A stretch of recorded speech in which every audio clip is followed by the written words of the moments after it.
Podcasts are a really great way that you can bring in lots of people into a discussion. And podcasts can either be filmed or not. And I'm going to talk about both of those. I'm going to talk about the equipment that you need and how to position people to best facilitate a conversation. The first question you need to ask yourself is how many people are going to be involved in this podcast? How many people do you want to have at any one time?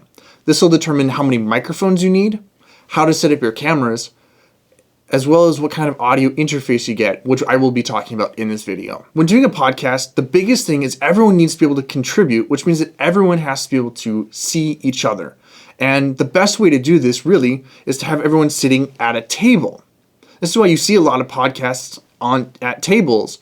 It allows everyone, they can see each other, they're sitting, and it becomes about the conversation. But also it allows that cameras can be involved if you want. For instance, if you see it all from one end and you have people on the sides as well as on the furthest end from the camera, then you can zoom in on particular people as well as have one wide shot. Of course, this isn't the only way that you can have people on a podcast. There are better ways actually if you want to add cameras especially. You could do a living room format. Now what I mean by that is you could have people sitting on couches and comfy chairs in a circle or a half circle or some kind of crescent shape that people are able to see each other easily, but you can have cameras, as many cameras as you want, frankly, be able to see all of the people. So you could have a close-up for each of the people as well as one wide or any other combination that you want to see depending on how many cameras you have.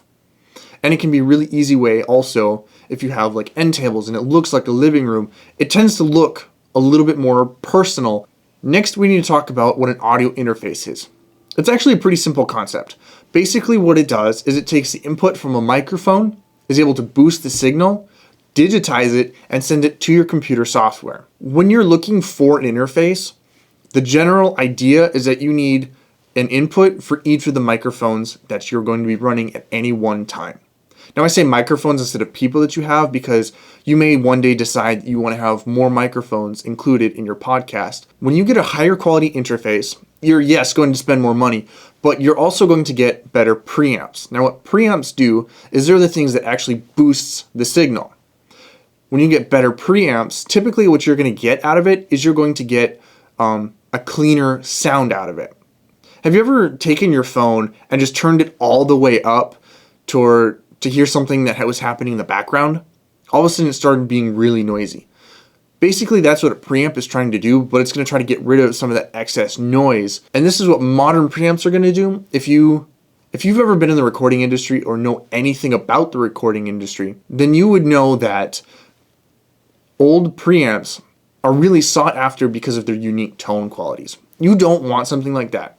You want something that is very modern and something that will sound really good, like somebody's just talking to you naturally. That's really what you're trying to emulate. A digital audio workstation, or DAW, is the software that is used for everything that has to do with recording to your computer. This is used in the music industry. This is used by your home producers. This is used by everybody who wants to record microphones to their computer, because that's really the best way to do it.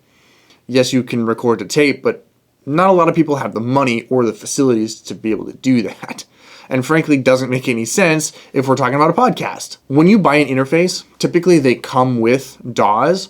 I highly recommend that you start with that because while it may not be the best in the world, you can still get started really easily and you can learn the basics. All DAWs work on the same basic principle.